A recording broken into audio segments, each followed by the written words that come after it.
오늘은 맥주감사주일입니다. 전통적으로 한국교회는 맥주감사주일 예배를 지켜왔습니다. 반면 어떤 사람들은 오늘날 한국교회가 이 맥주감사절을 지키는 것이 맞느냐, 이 구약시대의 율법, 이 절기법을 우리가 지키는 것이 과연 정말 꼭 필요한가, 이런 의문을 갖는 분들이 간혹 있습니다. 이런 분들의 생각에는 이것은 과거 농경시대, 농사를 짓던 과거 시대의 유산이 아니냐, 또 보리 농사를 짓지 않는 오늘날 현대사회에 이 맥주감사절이 정말 우리에게 꼭 필요한가, 이 절기를 꼭 지켜야 되는가에 대한 의문을 갖는 분들이 간혹 있습니다. 물론 이런 생각을 한 번도 안 해본 분들도 계실지 모르겠습니다. 특히 도시에 살고 있는 분들, 농사를 짓지 않기 때문에 이 맥주감사주일이 직접 피부로 와닿지 않을 때가 있습니다. 실제로 도시의 어느 목회라는 목사님은 이 맥주감사주일을 꼭 잘 지켜야 되냐, 우리가 그냥 지나가듯이 매 주일마다 어떻게 감사를 드리는데 굳이 상반기 때 7월 달에 맥주감사주일 예배를 잘 드려야 되는지 고민하는 분이 계셨습니다. 그분은 어떤 전통이나 관습에 따라서 이렇게 목회를 하려고 하지 않고 진지하게 성경에 따라서 목회하려고 하는 그래서 고민을 하는 분이죠. 저도 잠깐이나마 그런 부분을 고민한 적이 있습니다. 이 말씀을 드린 이유는 먼저 혹시라도 여러분 중에 맥주감사주일을 지키는 것이 잘 느껴지지 않고 잘 동의가 되지 않는 분들, 그리고 또 동의하더라도 이 맥주감사주일이 우리가 어떤 의미가 있는지를 한번 돌아보는 중요한, 그것을 점검하는 시간을 잠깐 갖겠습니다. 어떤 사람들은 이 맥주절이 틀렸다 이렇게 주장하시는 분들이 있습니다.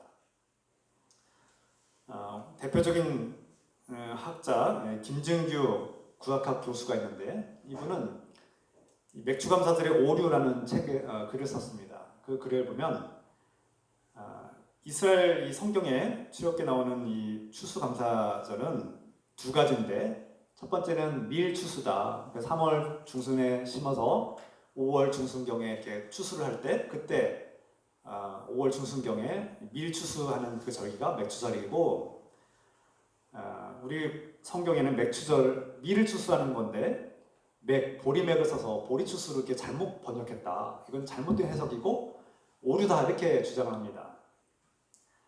한국의 농경 문화와 이런 특수 상황이 만들어낸 특별한 전통이고, 실제로 성경에는 이런 잘못된 해석 때문에 맥주절이 없기 때문에 잘못된 것이 아니냐 이렇게 주장하시는 분이 있어요.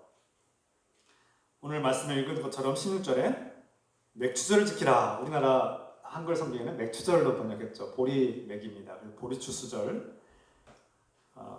또 22절에는 출애굽기 34장 22절에 77절, 곧 맥주절, 맥주절이 또 다른 이름으로 77절이라는 이름. 6월절 이후에 49일 다음 날이 7주간, 그러니까 7주간이 지난 그 다음 날이 맥주절이기 때문에 이 77절이라고도 불리기도 하고 또 맥주절이다 이렇게 불리기도 했습니다.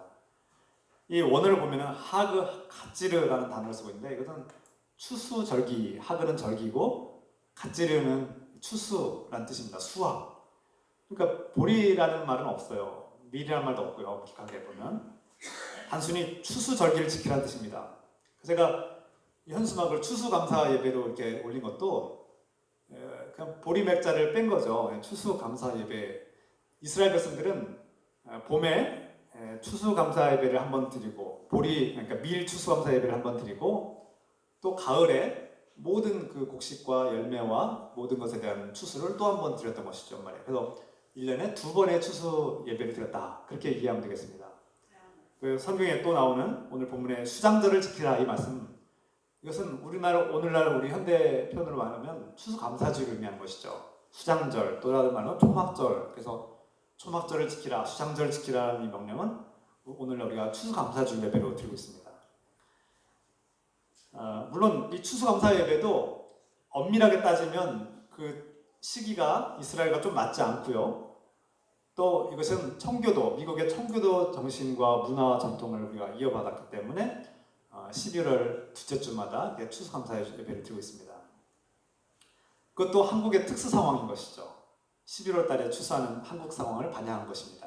그래서 이런 것을 볼 때 어떤 사람들은 원어 성경에는 보리 추수절이 없다, 맥추절이 없는데 왜 우리는 맥추절이라고 번역을 했고, 또 출애굽 이스라엘 백성들은 5월 중순경에 이렇게 밀 추수를 했는데 우리는 7월에 왜 이렇게 추수감사 예배를 드리냐, 맥추절을 드리냐, 이거 잘못된 거 아니냐, 오류가 있다, 이렇게 주장하는 그런 사람도 있다는 거예요. 그리고 또 유월절, 무교절과 같은 말이죠. 유월절이나 수장절은 지키지 않으면서, 또 다른 절기들은 지키지 않으면서 우리가 초막절을 장막을 짓고 이스라엘 백성들처럼 장막절을 지키지 않으면서 왜 하필 유난히 맥추절만 지키느냐, 이렇게 동시에 묻는 거죠. 그래서 맥추절을 지키려면 유월절도 지키고 수장절도 지키고 다른 절기도 다 지켜야 된다, 이렇게 해석과 일관성에 문제가 있다고 지적하는 분들이 있습니다. 이것도 일리가 있습니다. 상당히 중요한 지적이죠. 또 이분들의 특징은, 이 주장의 특징은 예수 그리스도께서 율법을 폐기하셨으므로 율법에 더 이상 얽매일 필요가 없다, 우리가 왜 구약시대의 율법을 지켜야 되느냐, 율법시대가 끝났다라고 주장하시는 거예요. 이게 다 일리가 있습니다. 매우 중요한 말씀이죠. 그러나 문제점이 있습니다. 여기에 한계가 있다는 거예요. 우리가 모든 율법이 폐기되었으니 구약의 율법이나 절기를 지킬 필요가 없다라고 주장한다면 여기에 또 다른 문제가 생깁니다. 오늘날 우리가 지키고 있는 이 주일, 이것은 또 다른 율법 시대의 안식일, 제7일마다 드리라고 안식일을 하라고 하신 주님의 말씀대로 우리가 주일을 지키지 않습니까? 안식일과는 조금 다르지만, 다른 형태로 다른 날에 지키지만 또 다른 본질적인 의미는 안식일이죠.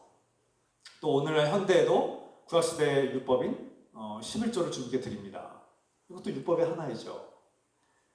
또 추수감사주의를 드린다든지, 이 모든 것들이 구약의 전통을 유지하는 상황이 여전히 지속되고 있다는 것을 우리가 고려해야 합니다.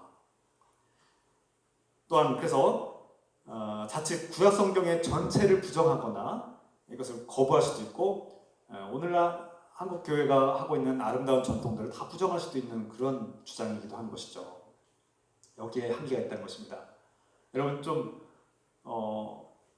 나는 추수감사주일에 대해서 그런 고민을 해본 적도 없고 반대해본 적도 없는데 이 의견을 들으실 때 좀 와닿지 않는 분들이 계시다면, 그런 분들이 있을 때, 또 이거 왜 교회는 맥추감사주일을 지키냐, 야 목회자가 헌금 거두려고 하는 거 아니냐, 구약시대에나 있던 그 잘못된 번역의 잘못된 절기를 우리가 왜 지켜야 되냐고 따지는 분들이 있다면 그에 대한 한계와 문제점도 알고 있으라는 뜻입니다.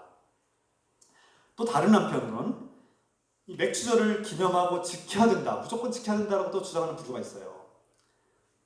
대표적으로 전에 장신대 총장이었던 문성모 목사님은, 교수였죠. 이분은 맥추감사절에 10일 멈추라는 이 기고문 칼럼에서 더 이상 논쟁할 필요가 없다, 맥추절은 오늘날 한국적인 특수 상황에 맞춰서 시대와 상황과 문화에 따라서 다르게 적용할 뿐 그 본질적인 의미가 똑같다, 여기에 문제제기를 하지 말라고 이제 강하게 주장하는 분이 있습니다. 구약의 시대와 조금 다른 점은 있지만 한국의 기후나 농사의 어떤 특성상 우리 문화에, 그 고유한 문화에 토착화시키고 맞춘 교회의 아름다운 전통이다, 여기에 시비를 걸지 말아라, 이런 뜻입니다. 논쟁하지 말아라, 잘못됐다는 것은 정말 성경을 모르는 말이다, 이렇게 주장하시는 거예요. 논쟁의 여지가 없다는 거예요. 지켜야 된다. 이 주장에도 매우 일리가 있습니다. 우리가 아까 말씀드렸듯이 구약 성경의 중요한 부분들, 주일이라든지 또 오늘날 11조를 드린다든지 또 추수감사주일 예배를 드린다든지, 이 모든 것들이 구약 성경과 일치하지 않습니다. 구약 성경에는 성경에 어디에도 추수감사주일 예배를 드려라 그런 건 없어요.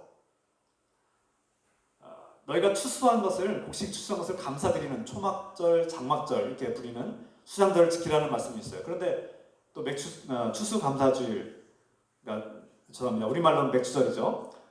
두 번을 감사하는데 아까 말씀드렸듯이 한국적인 상황과 맞지 않다는 거예요. 그래서 우리는 한국적인 상황과 특수 상황에 맞춰서 좀 오늘날 현대 문화에 맞춰서 우리가 교회 전통으로 지키고 있다는 것을 우리가 염두할 수 있습니다. 그런데 여기도 한계가 있습니다. 이런 견해의 주장과 한계는 오늘날 한국 현대 교회가 구약의 율법을 지킬 때 음식에 대한 율법들, 어떤 음식은 먹어도 되고 어떤 음식은 먹지 말아라는 그런 율법들, 또 위생에 관련된 어떤 곰팡이에 관련된 또 질병에 걸린 사람들을 격리하는 법들, 이런 성경의 구약의 율법들, 또 민생, 어떤 법률에 대해서 서로 갈등과 다툼과 폭력에 대한 어떤 사건들에서 이렇게 하라고 하는 성경의 명령대로 똑같이 하지 않습니다. 오늘 현대는 그 율법들을 다 지키지 않습니다. 어떤 율법들은 오늘 현대도 재해석이 돼서 오늘날 우리 교회 전통에 맞게끔 토착화된 것들이 있는가 하면 어떤 율법들은 다 우리가 지키지 않는다는 거예요. 이스라엘 백성들처럼 어떤 물고기를 먹을 때 비늘 있는 것은 먹고 비늘 없는 것은 버리는 그런 것은 하지 않는다는 거예요. 여기에도 마찬가지로 일관성의 문제가 발생합니다. 우리가 모든 절기를 다 지키지 않고 있듯이 일부의 절기만 지키는 것도 한계가 있다는 거예요. 그래서 한국 교회가 맥주감사절을 지키느냐 지키지 않느냐, 잘됐냐 잘못됐냐 이것을 따지는 것이 중요하지 않다는 겁니다. 지킬 수도 있고 맥주감사절을 예배로 잘 드릴 수도 있고, 또 어떤 교회는 목회자와 또 교인들의 동의하에 안 할 수도 있습니다. 그것이 중요하지 않다는 겁니다. 그것을 정죄하거나 무엇이 틀리다 맞다 논쟁할 필요가 없다는 겁니다. 결론은. 그보다 더 중요한 것은 우리가 절기를 어떻게 바라봐야 되느냐, 그 절기가 우리에게 무슨 의미가 있느냐, 우리 신앙에 그 절기가 정말 우리의 신앙에 무엇을 의미하고 무엇을 주는가, 그리고 우리가 그 절기를 바라볼 때 어떤 태도와 마음으로 바라봐야 되느냐, 우리 믿음과 어떤 관계가 있느냐를 우리가 찾고 발견하는 것이 중요하다는 거예요. 그렇다면 어떻게 정립해야 됩니까? 우리 교회는 어떻게 정립할까요? 앞에서 살펴본 주장들이 다소 이렇게 치우쳤다는 것을, 양쪽으로 치우쳤다는 것을 우리가 발견했는데요. 구약 성경은 하나님의 말씀입니다. 구약 시대에 이스라엘 백성들과 함께 하신 하나님은 오늘날 우리가 믿고 사랑하고 섬기는 우리의 구원자 하나님이십니다. 동일한 하나님이시죠. 구약 시대에 주신 말씀도 우리에게 주신 말씀입니다. 모든 믿는 하나님의 백성들에게 주시는 하나님의 말씀이에요. 하나님께서 이스라엘 백성들을 통해서 말씀하시고 그 역사 속에서 역사를 이끄시는 하나님의 증언들이 나타나 있고, 또 그리스도를 보내신다는 약속과 그 예언이 담긴 말씀, 또 진리와 지혜가 담긴 말씀이 바로 구약 성경이죠.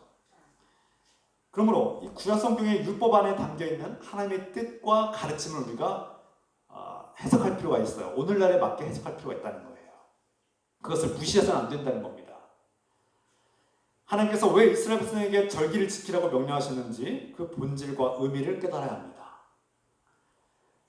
동시에 예수 그리스도께서 십자가에서 죽으심으로 말미암아 우리 모든 죄가 용서받았고 해결되었음을 믿는 사람들은 동시에 율법 행위가 아니라 오직 은혜로만 구원을 받는다는 사실도 믿는 것입니다.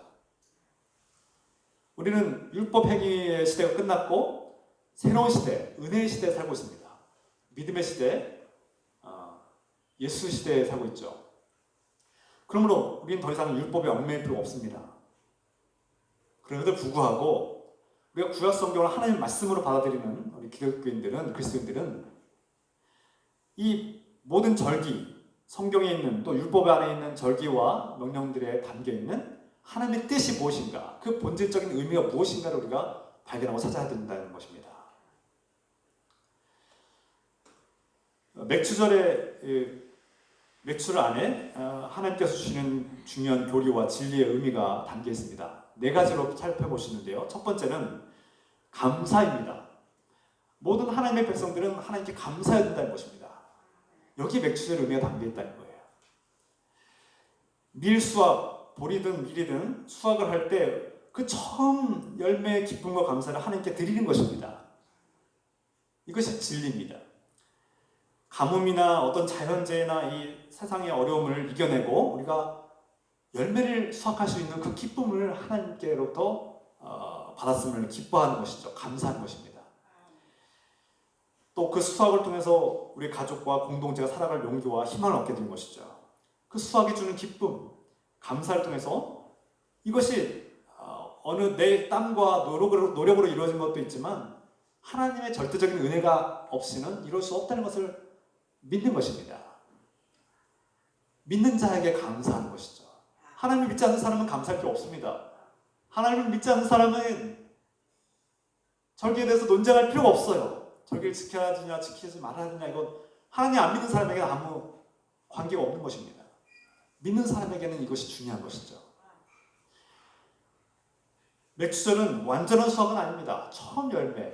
또 앞으로도 계속 곡식을 가꾸고 또 연말에 가서 예배 우리가 얻은 수확을 또 다시 한번 하나님께 감사드리는 추수 예배를 드리라. 수장절을 지키라고 주께서 명령합니다. 어떤 면에서 이 맥주절은 우리가 어떤 밀을 수확하거나 여기서 밀은 상징적이죠. 우리가 직장에서나 가정에서나 산업에서 무엇을 하든지 소득을 얻거나 학업의 성취를 얻거나 졸업을 하거나 어떤 성취와 보람을 느끼는 모든 것들에 대한 감사를 드리라는데 그 의미가 담겨 있습니다. 하나님을 기억하라는 것입니다. 과연 그것이 너만의 노력으로 이루어진 것이냐 너의 노력과 너의 능력으로 얻은 것이냐라고 돌아보라는 것입니다. 그 속에 있는 하나님의 은혜와 사랑과 돌보심을 기억하라는 말씀이죠. 엄밀하게 돌아보면 모든 것들은 하나님께로부터 왔고 내 배우자, 내 자녀들, 내가 낳고 내가 기른 것 같지만 엄밀하게 우리는 하나님 믿는 자녀들은 이것이 나의 힘으로 얻은 것이 아니라 하나님께서 주셨다는 것을 고백하게 됩니다. 그래서 우리는 이 절기를 통해서 하나님께 감사할 기회를 얻는 것이죠. 두 번째로 이 맥주절은 이집트의 탈출에 대한 감사입니다. 단순히 어떤 수확물을 얻은 것에 대한 감사도 중요하지만 그보다 이집트로부터의 탈출, 광야에서 우리를 돌봐주신 하나님의 은혜에 감사하기 위해서 지키는 것입니다. 노예로부터 우리를 해방시키시고 탈출시켜주신 그 구원을 의미하는 것이죠. 광야 생활에서 죽을 수밖에 없던 이스라엘 백성들이 극적으로 살아남은 것은 전적으로 하나님의 은혜라는 사실을 깨달았기 때문에 이 감사 예배를 드리는 것입니다. 구원은 전적으로 하나님의 은혜입니다. 첫 열매를 추수할 때마다 이 하나님의 은혜를 깨달은 사람들은 진정으로 하나님께 감사드리시는 것이죠. 성경에서 하나님을 기뻐하고 감사하는 마음은 항상 예물로 나타나고 드려집니다. 그냥 감사로 끝나지 않고 항상 예물로 나타나는 것이죠. 거기에 또 하나의 의미가 있습니다. 세 번째는 거룩함입니다. 첫 열매를 하나님께 드린다는 것은 구별된 것, 일반적인 것과 다른 것, 거룩함을 의미하죠. 오늘 우리가 읽은 본문에서 우리가 14절부터 17절까지 말씀을 읽었지만 23장 전체를 읽어보면 1절부터 13절까지의 말씀은 하나님의 백성답게 정의를 행하라는 것입니다. 정의를 행하라. 그리고 19절 이하부터 끝까지 보면은 우상 숭배를 버려라. 하나님 외에 모든 우상을 버려라. 절대 우상들과 타협하지 말고 우상들에게 절하지 말아라. 그런 말씀이 강력하게 선포되고 있습니다. 오늘 우리가 읽은 말씀은 이 23장이라는 전체 맥락에서 볼 때 하나의 부분인 거예요. 그럼 무엇을 의미합니까? 그냥 단순히 절기가 중요하니까 절기를 지키라는 것으로 끝납니까? 아니에요. 이 전체의 맥락을 보면 성경 말씀은 하나님의 백성이 어떻게 살아야 되는가? 하나님의 택함을 받고 구원을 받은 하나님의 백성들은 정의를 행해야 된다는 겁니다. 하나님 믿는 사람들이 정의를 외면하고 불의를 행하는 것은 하나님께서 미워하시는 일이라는 거예요. 그리고 우상을 숭배하는 일은 하나님의 구원을 받고 은혜를 받은 사람들이 이 절기를 지킨 것은 우상을 버리는 행위와 같은 것입니다. 가나안 백성들처럼 어떤 바알과 아세라에게 절하고 숭배하는 일을 멈추고 우리는 하나님께 예배드리라는 뜻입니다. 이 절기라는 것은 그래서 하나님을 믿는 사람만 지키는 것이죠. 구별된 사람들, 택함받은 거룩한 백성들에게 주어진 특권인 것이죠. 그래서 절기를 지킨다는 것은 하나님의 정의를 행하고 우상 숭배를 거부하는 삶, 하나님의 백성답게 구원받은 사람답게 사는 것을 의미하는 것이죠. 이것이 절기를 지키는 사람의 태도이고 마음가짐입니다. 앞에서 말씀드렸듯이 두 번째에서 우리가 이집트의 탈출과 해방에 대한 감사가 나타난다고 했는데요. 이것은 구원에 대한 감사, 탈출, 해방, 이 모든 것을 완성하신 분이 있습니다. 우리가 도무지 우리의 노력으로, 우리의 열심으로, 우리의 선한 행위로 아무리 노력해도 얻을 수 없는 구원, 여러분들 스스로 아무리 어떤 능력으로도 이룰 수 없는 그 구원의 은혜를 베풀어 주신 분, 그분이 바로 우리의 첫 열매가 되신 분이죠. 바로 예수 그리스도이십니다.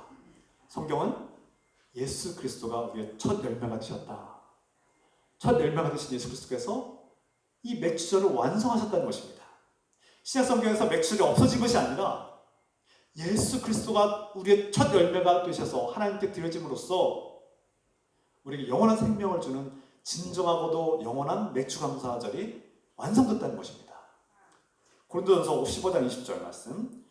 이제 그리스도께서는 죽은 사람들 가운데서 살아나셔서 잠든 사람들의 첫 열매가 되셨습니다. 그러나 각각 제 차례대로 그렇게 될 것입니다. 첫째는 첫 열매이신 그리스도요. 그 다음은 그리스도께서 재림하실 때에 그리스도께 속한 사람들입니다. 또 요한계시록 1장 5절 말씀입니다. 또 신실한 증인이시요 죽은 사람들의 첫 열매이시요 땅 위의 왕들의 지배자이신 예수 그리스도께서 내려주시는 은혜와 평화가 여러분에게 있기를 빕니다. 예수 그리스도께서는 우리를 사랑하시며 자기의 피로 우리의 죄에서 우리를 해방하여 주셨습니다. 죄로부터, 죽음으로부터 우리를 자유케 하시고 우리를 해방시키시고 탈출시켜 주신 그 죽음의 땅에서 생명의 땅으로 옮겨주신 예수 그리스도가 우리의 첫 열매가 되셨고 진정한 맥주절을 이루신 완성하신 분이라는 뜻을 우리에게 말씀하고 있는 것이죠. 맥주감사절이 폐기됐다, 없어졌다가 아니라 진정한 첫 열매가 되셨다. 처음 열매가 되신 예수 그리스도. 그 처음 열매가 되신 예수 그리스도께서 우리를 죽음의 땅에서, 죄악의 땅에서 생명의 땅으로 옮겨주시고 구원해 주셔서 영원한 생명을 주신 진정한 완성자가 되셨다고 선포합니다. 진정한 탈출, 진정한 해방, 진정한 첫 열매는 예수 그리스도 안에 있습니다. 할렐루야. 예수님은 죽은 자들 가운데서 부활의 첫 열매가 되셨다. 그래서 예수님은 또 정의의 첫 열매가 되셨고 하나님은 우리에게 가장 좋은 열매가 되셨고 또 가장 위대하고 큰 대제사장이 되셨다. 히브리서의 말씀입니다. 그러므로 모든 절기는 예수 그리스도 안에서 완성되었고 우리는 그 절기를 지킬 때마다 예수 그리스도 안에서 우리를 해방시키시고 탈출시키시고 첫 열매가 되시는 진정한 맥주절을 우리는 드릴 수 있는 것입니다. 끝으로 사도 바울은 로마서에서 성령을 받은 사도들과 제자들을 너희는 첫 열매다. 여러분들은 주님의 첫 열매들입니다. 복음의 첫 열매, 그리스도의 첫 열매들이죠. 우리 모두에게는 예수 그리스도가 구원의 첫 열매, 부활의 첫 열매, 또 은혜의 첫 열매, 성령의 첫 열매가 되셨고 주님 앞에 우리는 그 복음으로 말미암아 예수 그리스도 안에서 얻은 첫 열매가 되셨고 예수님께서는 첫 열매가 되신 여러분들을 주님께 하나님께 드리는 것입니다. 이것이 오늘 우리에게 맥주절의 의미입니다. 로마서 8장 23절부터 읽어드립니다. 그뿐만 아니라 첫 열매로서 성령을 받은 우리도 자녀로 삼아 주실 것을 곧 우리 몸을 속량하여 주실 것을 고대하면서 속으로 신음하고 있습니다. 사도 바울은 로마서에서 복음을 믿고 영접한 주님의 자녀들을 첫 열매라고 부르고 있습니다. 로마서 6장 21절. 여러분은 그때 무슨 열매를 거두었습니까? 이제 와서 여러분이 그러한 생활을 부끄러워하지만은 그러한 생활의 마지막은 죽음입니다. 무슨 뜻입니까? 사도 바울은 우리 성도들의 삶이 열매라고 보고 있습니다. 나쁜 나무에서는 나쁜 열매가 맺히고 좋은 나무에서는 좋은 열매가 맺힌다. 그런 말씀이죠. 여러분들은 어떤 열매를 맺고 있느냐? 죽음의 열매를 맺고 있습니까? 아니면 예수 그리스도 안에서 생명의 열매를 맺고 있습니까? 묻는 것입니다. 로마서 6장 22절. 이제 여러분은 죄에서 해방을 받고 하나님의 종이 되어서 거룩함에 이르는 삶의 열매를 맺고 있습니다. 그 마지막은 영원한 생명입니다. 죄의 삭스는 죽음이요 하나님의 선물은 우리 주 예수 그리스도 안에서 누리는 영원한 생명입니다.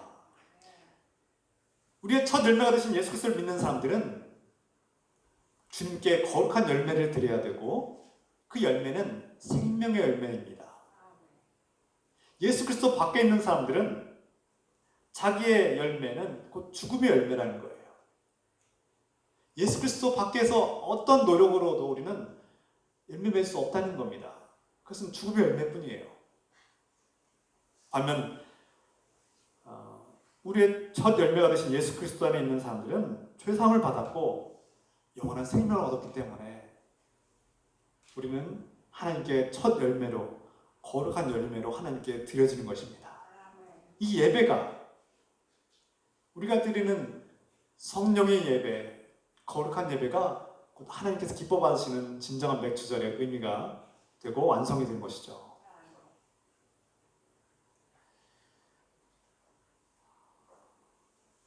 믿는 자에게 맥주절은 하나님께 기쁨으로 드리는 감사의 기회입니다. 우리가 맥주 감사주일 또 추수 감사주일 뿐만 아니라 매 주일마다 하나님께 진정으로 감사드린다면, 우리가 받은 은혜와 구원에 대한 감사를 드린다면 그것은 우리에게 진정한 추수 감사 예배가 될 것입니다. 우리가 사랑하는 가족들, 우리가 아끼는 소유와 재산들, 우리가 누리고 있는 이 자연 환경과 또 우리가 목표로 향하여 나아가는 이 모든 것들, 그 속에 하나님의 은혜가 있음을 발견하길 소망합니다. 맥주절은 이 첫 열매를 드림으로써 우리와 함께 하셨고 또 앞으로도 함께 하실 하나님에 대한 희망을 품는 것입니다. 코로나19 속에서도 우리는 희망을 버리지 않아야 합니다. 우리의 경제적으로 우리의 삶과 생활과 형편이 어려울지라도 우리는 절망해서 안 됩니다. 무엇보다 율법을 완성하셨고 또 진정한 맥주절의 첫 열매가 되시는 예수 그리스도를 의지할 때 우리의 진정한 중보자가 되시는 예수 그리스도께서 저 여러분들을 기뻐하시고 삶의 진정한 열매를 맺게 하실 것입니다. 우리가 드릴 것은 바로 그 성령의 열매, 믿음, 인내, 온유함, 사랑과 소망으로, 충성으로, 절제로 하나님께 아름답고 거룩한 예물을 드리는 그런 복된 삶을 사시기를 우리 주 예수 그리스도의 이름으로 축원합니다. 기도합시다. 사랑의 하나님 아버지,